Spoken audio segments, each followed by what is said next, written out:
tarde, sexta-feira chegou e Olhares já está no ar com os fatos mais importantes do estado.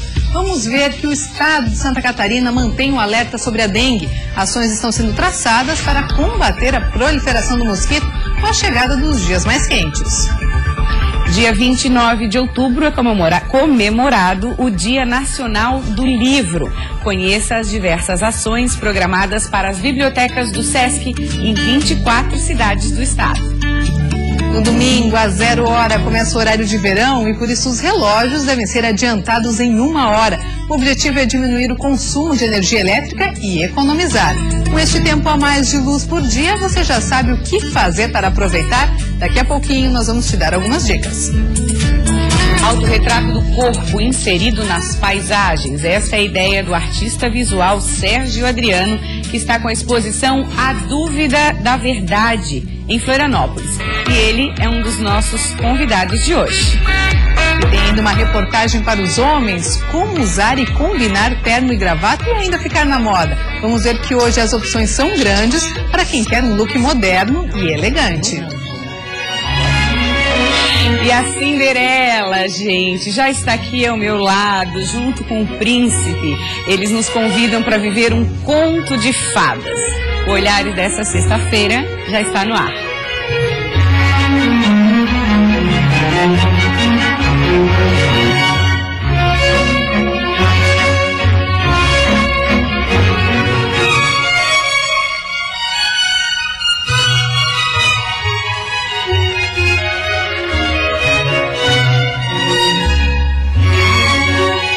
Itajaí pode decretar estado de emergência por causa da situação do complexo portuário.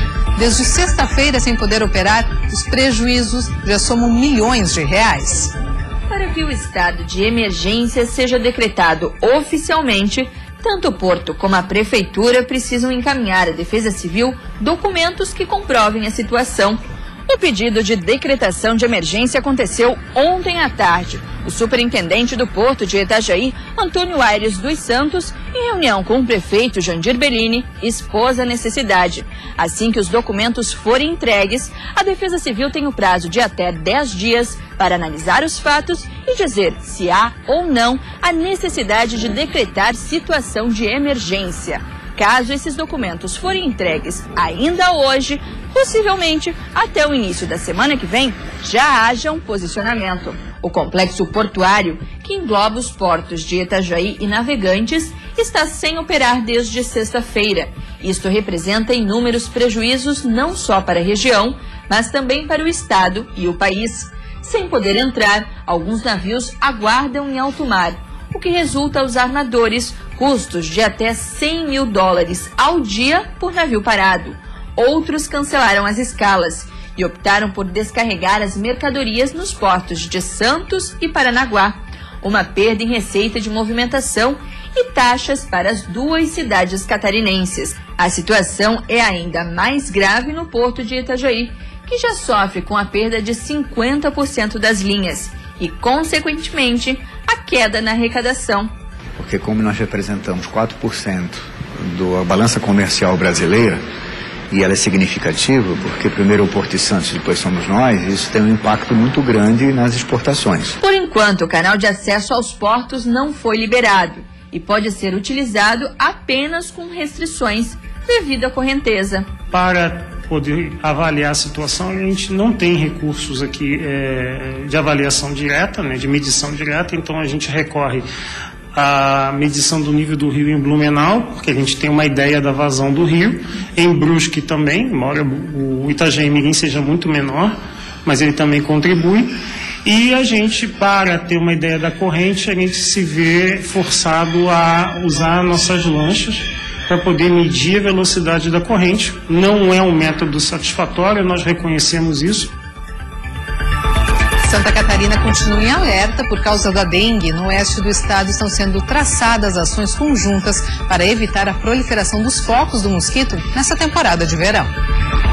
Acúmulo de água, lixos espalhados em vários pontos da cidade e cuidados redobrados em vasos de flores. Em Santa Catarina, 57 cidades estão com risco de transmissão, 27 infestadas. sendo a maioria dos focos entre a região oeste e o meio-oeste.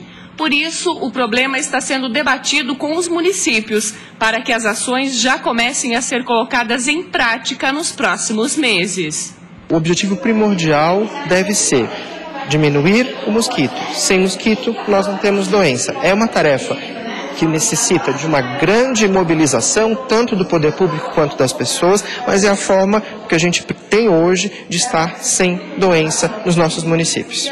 Ede já sabe o que deve fazer para prevenir a dengue. Ela procura deixar tudo organizado. Mãe de uma filha de 5 meses, ela tem medo da doença. Pelo menos estou fazendo a minha parte. Como eu tenho um bebê pequeno, eu procuro sempre manter o espaço bem cuidado, sem plantas com água, sem água parada, até o próprio mato do terreno a gente procura sempre manter limpinho. Na região, os municípios de Pinhalzinho, Maravilha, São Lourenço do Oeste, Palmitos e Chapecó preocupam. Aqui na cidade, o número de focos diminuiu, mas aumentaram os casos de dengue. Em 2015, foram 45, sendo 34 contraídos no município e outros 13 importados. Por isso, a preocupação das autoridades com a chegada do verão. É preciso que o esforço seja feito no sentido de evitar que o mosquito se prolifere. É a única forma que nós temos de evitar a transmissão. Então, de novo, é um trabalho de sensibilização, de conscientização para que o mosquito não tenha espaço. Não tendo população grande de mosquito, não teremos a doença. Débora trabalha na prevenção da dengue em Águas de Chapecó, município que tem aproximadamente 6 mil habitantes e que nunca havia registrado focos de dengue. Mas neste ano está preocupando, porque já foram contabilizados 5 focos. A gente faz a visitação nas casas, né, de porta em porta, orientando, conscientizando as pessoas. Então eles estão ajudando um pouco mais, né, agora. Tá mais fácil um pouco, né. Neste ano, em Santa Catarina, foram notificados mais de 9 mil casos de dengue. Desses, 36% foram confirmados, 56 descartados e 8 continuam em investigação. Além da dengue, outras doenças começaram a preocupar, como a chikungunya e a zika. Lançado hoje o livro Crime Perfeito, e é perfeito mesmo, com TCH mesmo, Rock 1980, Mundo 48, que fala sobre bandas de rock catarinenses. O autor é também professor de história. Seja muito bem-vindo, Rodrigo de Souza Mota, um prazer tê-lo aqui. A gente propõe então uma ativação da memória, né, das pessoas que vivenciaram essa época dos anos 80, muito pródiga na questão musical, na criação, no surgimento de grupos, e também quem ainda curte. Isso é muito legal, né? Sim, não só relembrar, mas trazer de volta essas bandas para o pessoal relembrar e até fazer uma homenagem para quem ainda está nativa. Por exemplo, uma das bandas que eu trabalho bastante é a Expresso Rural, que quarta-feira estava fazendo show com o SIC lotado. Gravando o CD. Gravando o DVD. DVD, sim, o DVD sim. deles. Que bacana. Além do Expresso Rural, quem mais que aparece aqui? Trabalho a banda Tubarão, né, que foi Tubarão, é lá de Tubarão, mas fez bastante sucesso aqui. Decalcomania, Burn, a banda Strix, Banda Alheia de Uruçanga. Agora lembrar de tantas, Alta Voltagem. Tá, tem algumas aqui, vamos ver aqui que você colocou. Acho que essas que eu sinto aí já são essas. E aí eu tenho que te perguntar, Crime Perfeito, por que esse nome? Por que Perfeito? Da onde surgiu essa ideia? Na verdade, isso vem de um disco, coletânea, que várias bandas resolveram fazer, que o nome do disco era Crime Perfeito. Os três principais que organizaram foi o Vodney Varasquinho, o Daniel Lucena do Expresso Rural e o Ricardo Pilate. E o nome do disco era Crime Perfeito, e a música principal do disco, que é a última música do lado B, se chama We Are The Straight Show, que é uma brincadeira que eles fazem com aqueles movimentos que tinham para arrecadação de ajuda humanitária, como We Are The World. Sim. Eles brincaram com We Are The Straight Show. E para avacalhar com o pessoal do estreito. Que é o jeitinho de falar. É o jeitinho de falar do pessoal do continente, estreito. Estreito. Entendi. E aí, como é uma música que tem muito da característica jovem da época dos anos 80, que foi isso que eu quis tratar no livro, na verdade é uma dissertação de mestrado, o que é o jovem dos anos 80 aqui em Florianópolis. E a música trata muito disso. E os compositores foi o Daniel e o Volney, só que quem canta são todos os membros do disco coletivo. Em cada trecho alguém canta. Então, e até eles brincam, no final, em vez de colocar os cantores, todos cúmplices. Tá. A ideia do crime mesmo, né? Então, pra mim ficou... Eu achei que fantástico, eu resolvi manter o tchô. Ficou muito bacana, ficou criativo, ficou legal, remete a essas histórias, é bom ter uma história. Mundo 48 nos remete a quê? É porque quando eu comecei a minha pesquisa, tinha várias bandas que eu via que tinha muitas semelhanças entre elas, só que eram de cidades diferentes. Tipo Tubarão, Uruçanga, São José, Florianópolis. Existia uma semelhança. E aí eu peguei algumas bandas como H2O, o Atrito de Joinville, que eu via que elas eram diferentes. Aí eu comecei, mas o que essas bandas têm em comum para eu juntar tudo? Eu percebi que todas estão no prefixo 48. Do telefone? Prefixo telefônico 48. E tem um site na internet chamado Mundo 47, que aí eles brincam com essa ideia do Mundo 47 contra o Mundo 48, né? Rivalidade, tudo e aí nasceu o Mundo 48. Aí eu peguei essa ideia e coloquei Mundo 48. Para unir essas bandas com características parecidas. Que estão na região de prefixo telefônico 48. Muito legal. Rodrigo, você falou da questão do jovem na década de 80 em Florianópolis, nessas regiões. Qual era a característica principal assim, que você percebeu na sua pesquisa? Eu percebo que nos anos 80 Florianópolis tem uma mudança muito grande, e no final dos anos 70 a gente tem, por exemplo, o aterro da Baía Sul e várias outras mudanças que trouxeram muita gente daqui. E ao mesmo tempo, o jovem aqui ficou muito cosmopolita. Então, se for perceber, as músicas é sempre com temas muito globais do jovem. Então, eles falam de problemas que tem em Florianópolis, semelhante a problemas brasileiros ou mundiais. Uma espécie que a gente pode dizer, então, de uma maior abertura, vamos dizer assim. Isso. Tá, porque se espelhavam também nas grandes bandas que estavam nascendo nessa época, fazendo sucesso. E ao mesmo tempo que se espelhava, eu percebo muitas semelhanças entre elas em épocas que surgiram mais ou menos no mesmo período. A Decalcomania é uma banda que o Ira Mello é formado em artes cênicas. Ela tem muito de teatro, muito parecido com a Blitz. Só que eu fui pesquisar, a Decalcomania é um pouco antes da explosão da Blitz. Isso quer dizer, eles estavam com algumas ideias semelhantes, mas não necessariamente uma cópia. Sim, entendi. Ou um espelhamento do outro. O que fica mais interessante ainda. Exatamente. Gente, o livro Crime Perfeito, Rock Anos 80, Mundo 48, vem acompanhado de um CD, como não poderia deixar de ser, CD com sucessos da época, sucessos que a gente está ouvindo aqui, são a trilha da nossa entrevista. Como fazer para adquirir, Rodrigo? Então, hoje ele vai ser lançado na Escola de Música Rafael Bastos, no Café Anexo, Café Cult, que fica na Rua Dom Jaime Câmara, deixa eu pegar minha colinha, número 202, no centro, próximo do Angelone.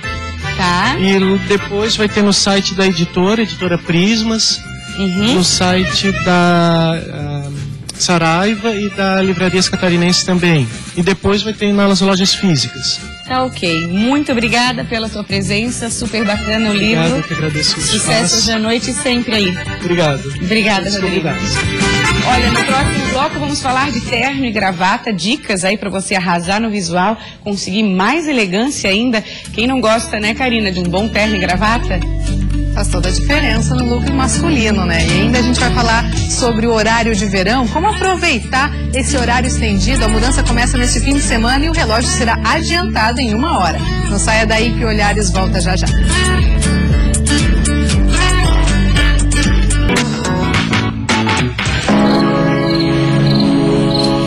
Dia 29 de outubro é comemorado o Dia Nacional do Livro.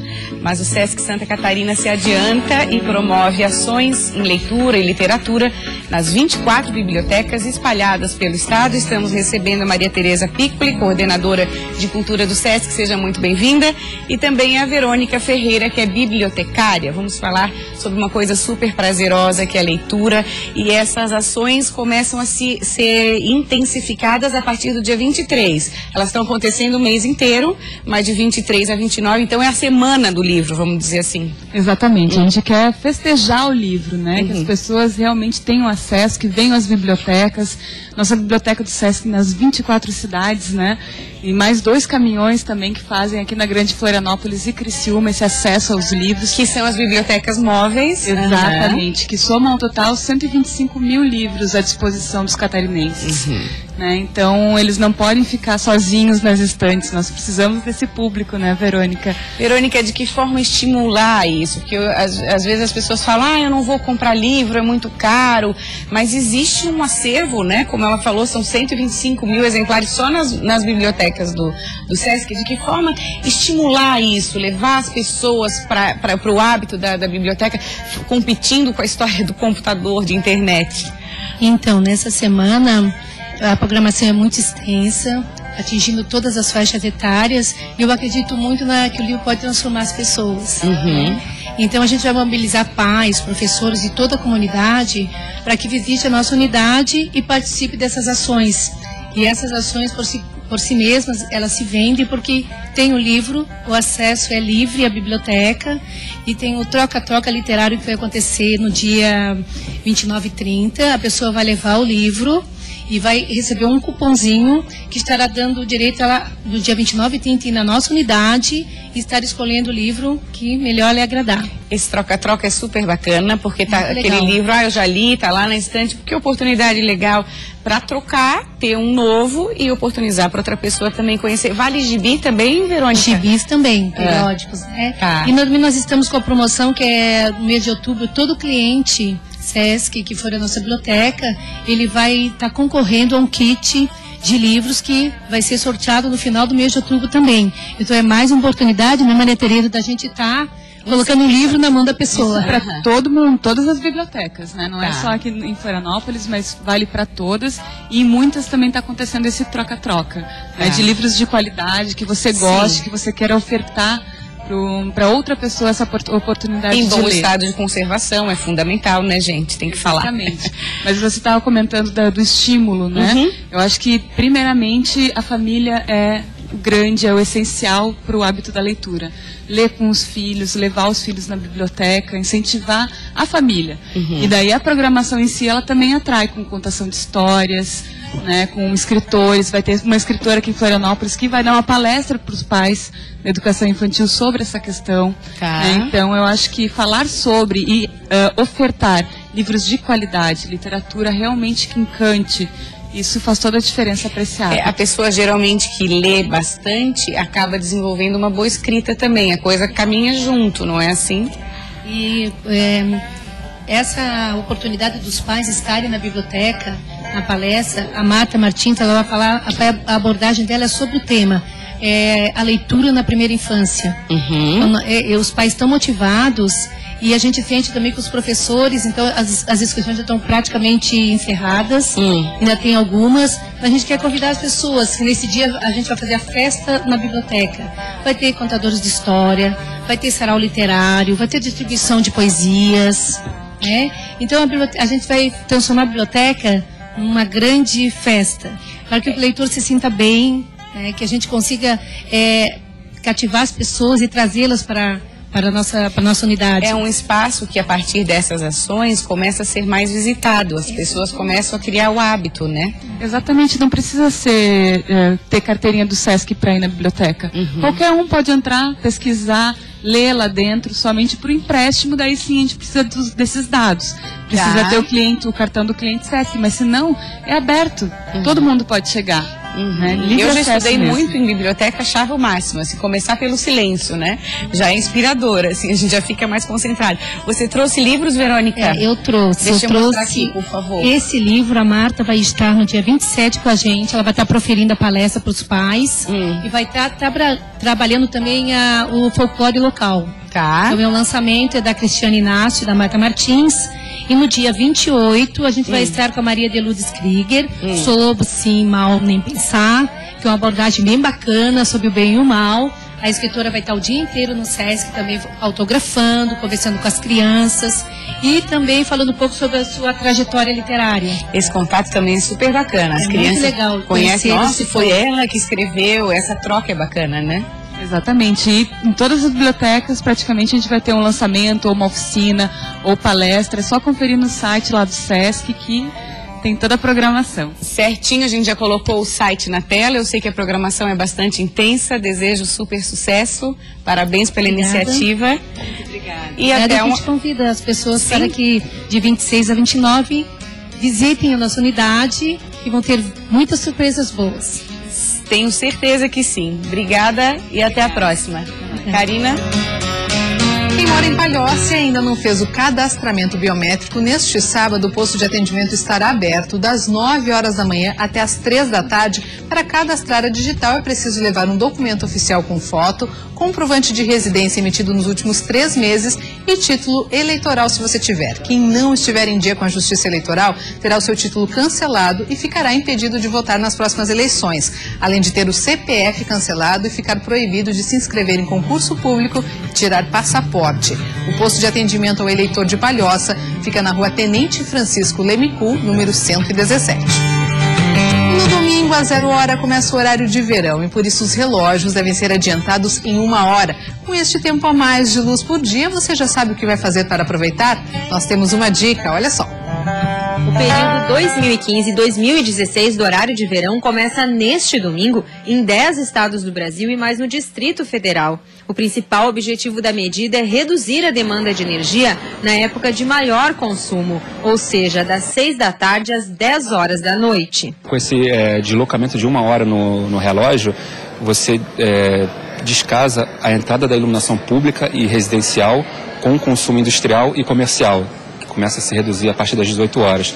Então, quando você descasa esses dois consumos, você tem uma melhor operação do sistema, né? No ano passado, em Santa Catarina, a redução da demanda no horário de ponta foi de 190 megawatts. Agora, a expectativa é um pouco menor, cerca de 175. Mas esta redução poupa o país de sofrer consequências da sobrecarga na rede durante a estação mais quente do ano. Entre os meses de outubro e fevereiro, os dias passam a ter uma duração maior, por causa da posição da Terra em relação ao Sol. E a luminosidade do dia pode ser melhor aproveitada. E por isso a gente tem uma dica para você. Que tal aproveitar essa 1 hora a mais do dia para praticar alguma atividade física? Para este educador físico, há realmente uma procura maior por atividades esportivas nesta época do ano. Exatamente, porque o período de dia é maior. E isso é muito bom para as pessoas que estão começando a fazer atividade física. E por aqui é fácil encontrar alguns exemplos que comprovam a importância da atividade física para a qualidade de vida. Então venha para a academia, né? Venha, aí faz amizade, melhora o relacionamento. Isso é muito importante. A gente tinha uma grande melhora na disposição, qualidade de vida, até para estudar. Então, a partir de agora, a desculpa de que o dia estava muito pequeno não vai mais colar. Aproveite a claridade maior do horário de verão para fazer algo por você e para a sua saúde. This is Rota 91, right here at Educadora FM. E tem homens que não dispensam terno e gravata para trabalhar. Outros usam porque o emprego exige. O que não dá para negar é que esse look é referência quando o assunto é estar por dentro das tendências. Escolher o look certo para trabalhar parece tarefa fácil, né? Mas e quando o emprego exige o uso de uma roupa formal como terno e gravata? Aí não tem jeito, é preciso se adaptar e aprender a usá-los de forma correta. Hoje em dia, você está usando de uma forma casual, não necessariamente vai estar dizendo que você não está passando uma credibilidade, coisa que o terno e a gravata sempre vai estar passando. Mas eu prefiro estar utilizando apenas uma camiseta social no meu trabalho. E quem não entende muito de moda pode até pensar que terno e gravata nunca mudam, que ao longo dos anos é possível usar sempre a mesma roupa. Mas não é bem assim não. A roupa executiva também adere às tendências que se modificam de tempos em tempos. O corte, as cores, o tecido, os botões vão indo ao encontro da moda e da modernidade. Todo ano tem algumas novidades. Hoje nós estamos trabalhando com ternos mais slims, 2 botões. Alguns anos atrás eram 3 botões. Mas uma coisa que é importante salientar é que o terno deixou de ser aquele artigo de luxo, caro, que as pessoas usavam só em grandes eventos, casamento, né? Hoje o terno está com preço bem acessível, tem terno várias faixas de preço, né? Para todo tipo de gosto e para qualquer ocasião também, né? E as gravatas também se modificam, ficam mais finas, mais largas, mais coloridas e podem informar muito sobre a personalidade do homem. Qualquer ambiente, uma pessoa que estiver vestindo um terno com uma camisa bonita, uma gravata, vai estar se destacando. Camisa de manga longa, sapatos e cinto compõem o look de muitos homens pelo Brasil afora. E quando bem compostos, se torna um cartão de visitas que mostra seriedade e sofisticação.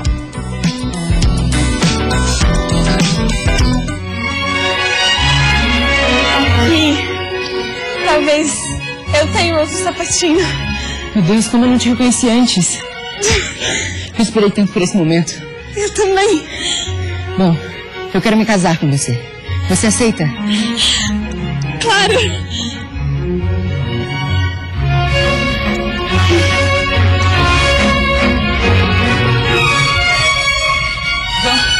Vamos interromper esse romance.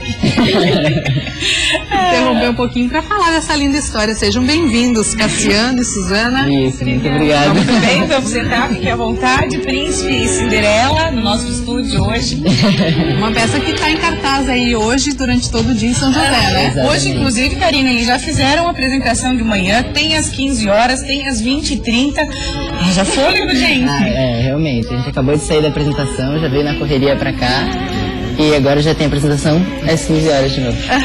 E a Cinderela é um clássico, né? Exatamente, exatamente. E o nosso espetáculo é meio que a mistura entre o primeiro filme clássico que fez agora 50 anos da Disney com o atual. Então é meio que não pega só a visão do lado da Cinderela, mas também o pessoal do príncipe também, sabe? E as irmãs, a madrasta. Exatamente, é muito mais... A pegada é muito mais profunda do que somente o superficial, sabe? Mas fica bem fiel à história. Bem fiel à história, tradicional, bem fiel à história, exatamente. Tá.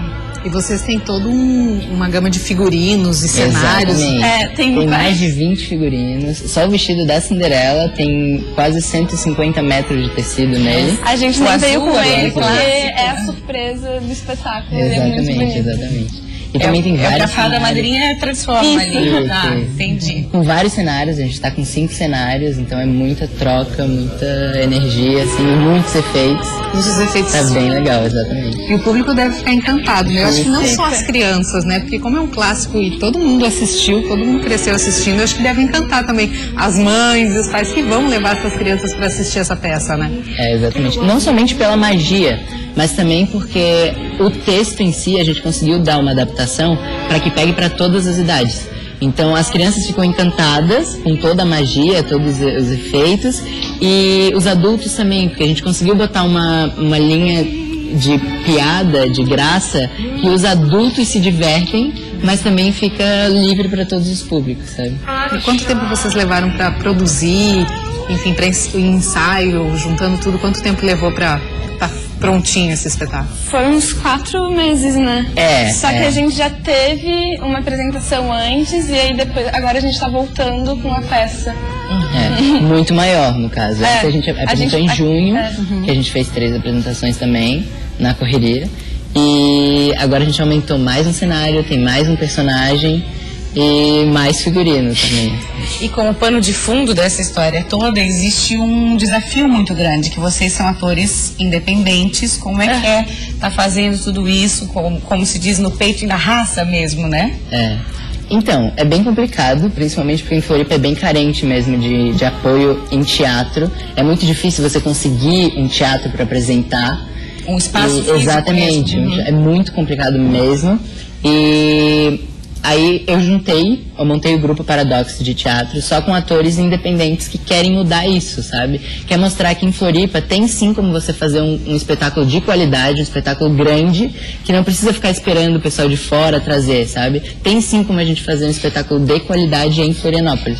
E com um preço acessível, que os ingressos estão R$30 a inteira e 15 a meia. E é isso, né? Como é que foi hoje de manhã, Suzana? Conta pra gente. Foi muito bom. É muito legal poder atuar como Cinderela, porque é um clássico que eu via quando era pequena, né? olhava assim e era uma coisa, tipo, eu queria ser a Cinderela. E agora eu tenho a chance de ser realmente a Cinderela, fazer a príncipe, ela é um príncipe, gente. Você falou em ingressos, agora à tarde nesse espetáculo às 3 e no próximo ainda tem como assistir? Ainda tem. O da tarde tem tem bastante ingresso. O da noite a gente não tem muita noção por causa que o pessoal costuma comprar mais na hora, sabe? Mas tem bastante gente à procura, o telefone não para de tocar com o pessoal querendo ir, então eu recomendo chegar um pouquinho cedo assim para conseguir garantir o ingresso. Em São José? Em São José, no Centro Multiuso de São José, na Beira-Mar de São José, no Teatro Ermelinda, na parte de trás, no caso, sabe? E a gente queria inclusive dar 2 ingressos de cortesia para a primeira pessoa que curtir a página. A publicação na página do programa Olhares do Facebook. Olha, que legal. Tem um par de ingressos agora. Pra hoje à noite? Pra hoje à noite, pra sessão das 20h30. Que legal. Então, acabando o programa, você vai lá na nossa fanpage do facebook.com/programa Olhares. Vai estar lá a fotinho dos 2 ingressos. E aí a primeira pessoa que curtir já tem um programa ótimo para hoje, às 8h30 da noite. Assistir a Cinderela. Exatamente. Só hoje vocês pretendem... tem expectativa aí de... Provavelmente a gente vai fazer uma nova apresentação para metade do primeiro semestre do ano que vem. Mas não tem ainda muito programado. Se quiser ficar ligado na página do Grupo Paradoxe no Facebook, que a gente tem vários projetos. Ano que vem a gente está entrando com o Alto da Compadecida. E Como Salvar um Casamento, que é de um roteirista da Globo que cedeu o texto pra gente montar, que é um espetáculo mais adulto, no caso. São também é bem incansáveis. Exatamente. Então, assim, infantil pro adulto. Não tem problema. Ator é assim, ator e atriz. E qual é a cena que vocês acham que encanta mais ainda hoje, assim, a plateia? Tem alguma que vocês destacam? Acho que a cena que eu entro com o vestido, que ele tá triste porque não viu nenhuma donzela bonita, e aí entra com a luz, aquele vestido gigante. Eu acho que essa cena realmente é bem bastante impacto. Assim, muito, muito. Porque o vestido realmente, assim, ó, é incrível. Eu fiquei curiosa. O vestido é maravilhoso. Faça um convite, então, para quem quiser aproveitar essa tarde e essa noite aí para ir curtir a Cinderela lá em São José. Então, hoje à tarde e hoje à noite, às 15 horas e às 20h30, no Teatro do Centro Multiuso de São José. Venham conferir Cinderela, o espetáculo, que a gente vai estar esperando vocês lá. Até lá, gente. Ok, a gente vai chamar o intervalo, mas a gente gostaria de encerrar daí o nosso bloco com vocês dançando mais um pouquinho da valsa da Cinderela e do Príncipe, né? Depois do intervalo a gente vai falar sobre a reinvenção em sala de aula e o caminho encontrado para estimular o aprendizado em tempos de tecnologia e informação cada vez mais rápida, né? É verdade, tem reportagem daqui a pouquinho e agora então a dança tão falada, vamos lá.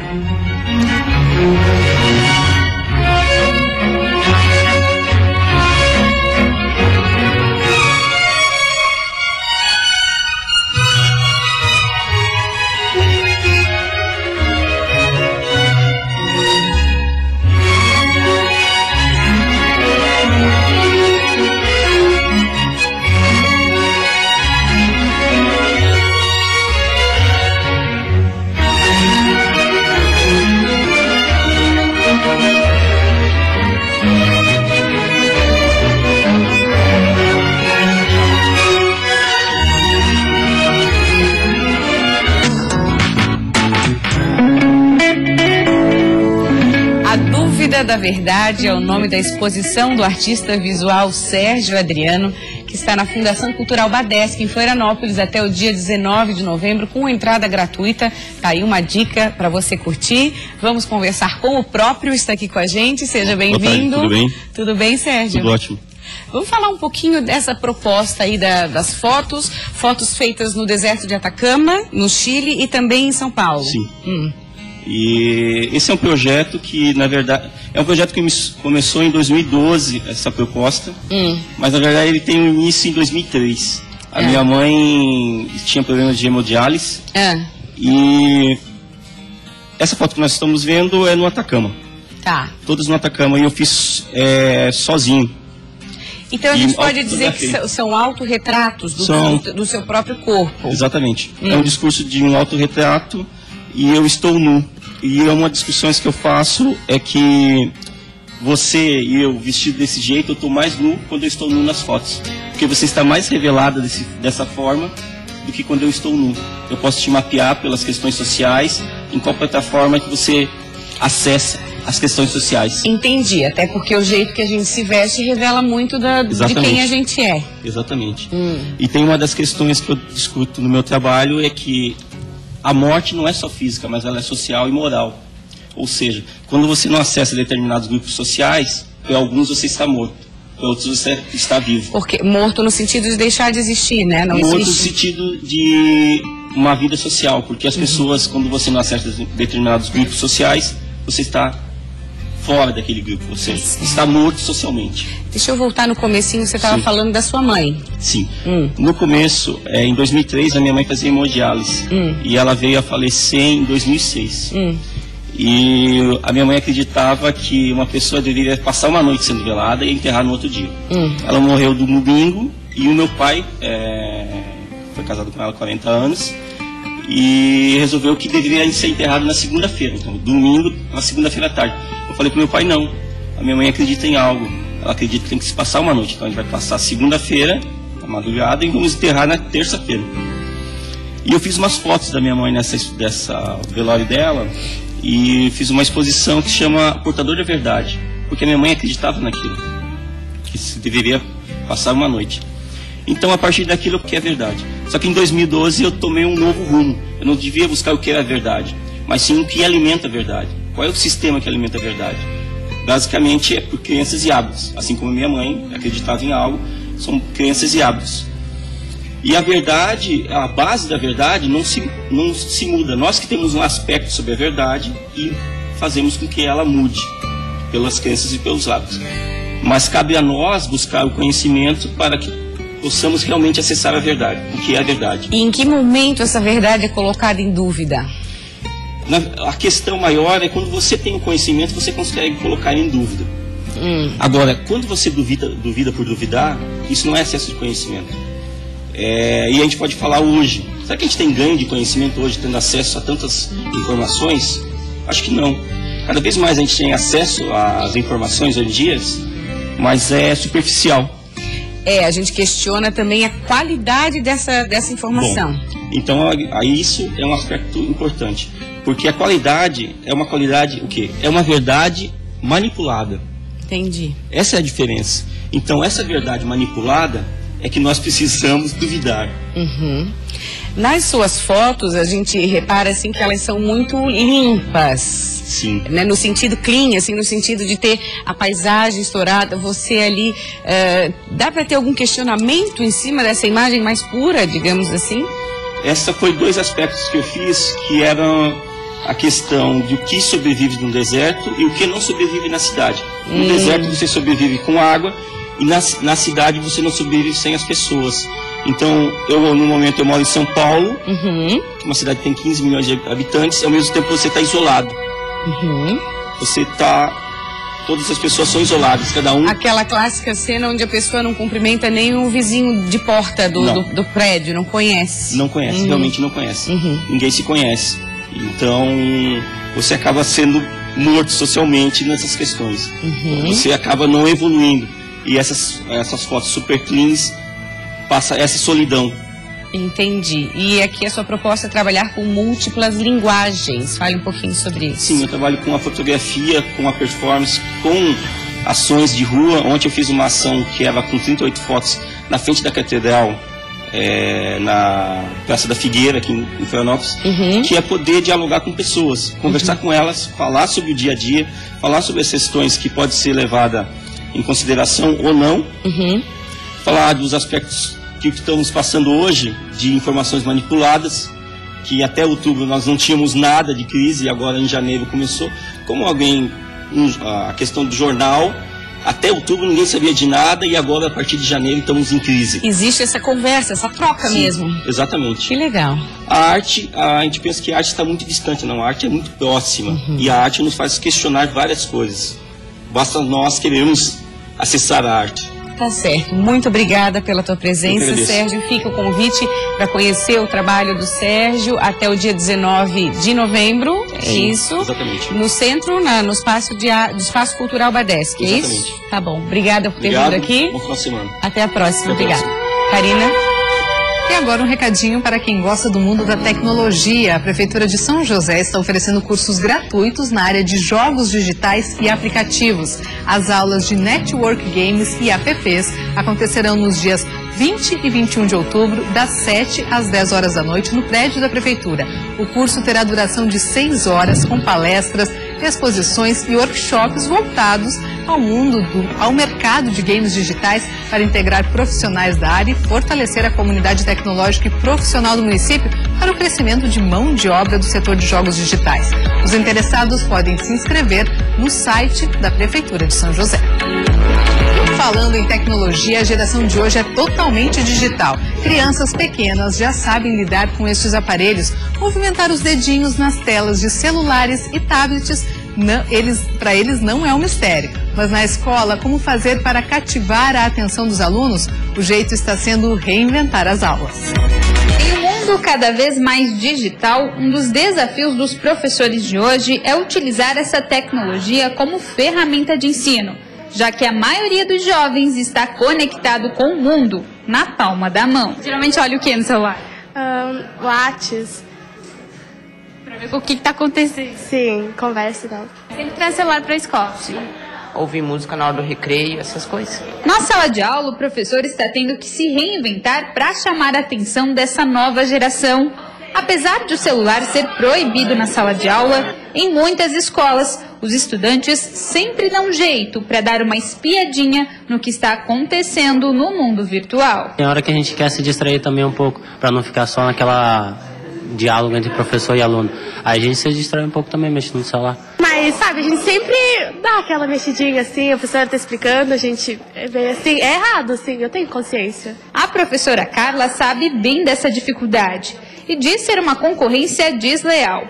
O que ela vem buscando é trazer essa tecnologia para as aulas, mas claro, tudo com limite. Se nós professores não nos encaixarmos nessa vida dos adolescentes, vai ficar difícil. Então, a gente tem que estar sempre buscando, né, novas ideias e novas tecnologias para estar implantando na sala de aula também. Para esse professor, a tecnologia precisa ser dosada em sala de aula. Apesar de estar presente na vida de muitos jovens, o profissional de hoje tem um papel fundamental: fazer com que o estudante não perca a verdadeira essência do conhecimento. A juventude, eles estão muito bitolados também com a internet, com esse celular, com essas redes sociais, deixando muitas vezes de fazer uma atividade física, de ter um lazer, de ler um bom livro, né? Ter prazer realmente numa leitura está ficando meio difícil. Através, por exemplo, do Google também está muito facilitado eles pegar as coisas mastigadas, mas nós temos que instigar o aluno a levar ele ao conhecimento, levar à pesquisa. Então isso é importante. Chegou a hora boa, a hora da nossa agenda com as opções para o final de semana. É verdade, confira aí que a gente separou especialmente para você.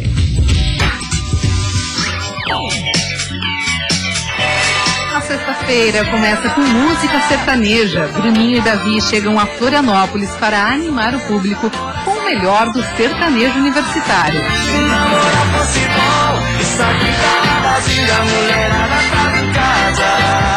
Neste sábado, o Music Park na capital recebe a 4ª edição da Injeção Eletrônica. O evento traz mais de 20 atrações que se apresentam em 3 palcos, além de cenografia, tintas fluorescentes e intervenções artísticas.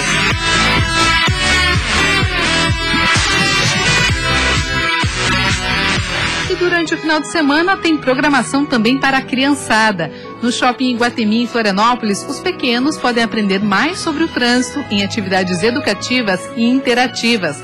A Cidade Portinho é um lugar para aprender brincando. E um festival de música promete animar o público de Itajaí nesta sexta-feira. Uma das atrações da festa é o músico Marcelo D2, que sobe ao palco para cantar seus grandes sucessos. New York é um estado da mente, dou uma passada em LA para encontrar com a minha gente.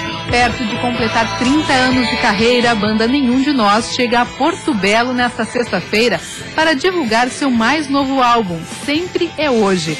O novo disco traz músicas inéditas do Grupo Gaúcho. Encontra alguém pra lhe mostrar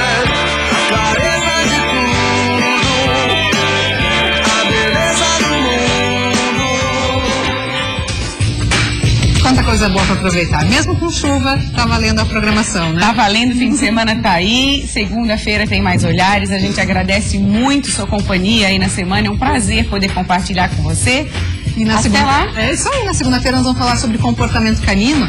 Saiba que a socialização e a educação do cão devem iniciar ainda quando filhotes, através dessa relação de cumplicidade e respeito, né? Bacana. Tem ainda um bate-papo com um artista catarinense que é sucesso entre os famosos, como Gisele Bündchen, Sharon Stone e Madonna. As obras do artista, Karina, já foram vistas em museus de Paris e Tóquio. Olha que chique. Vamos falar também sobre o verão, preparar os pés para fazer bonito nesta primavera, verão que tá chegando. Vamos te mostrar as tendências de rasteirinhas cheias de pedrarias e muita cor. Que lindo. Então, tá, a gente tá esperando você segunda-feira. Ótimo final de semana. Até lá, 1h05. Obrigada pela sua companhia. Um ótimo final de semana e até segunda.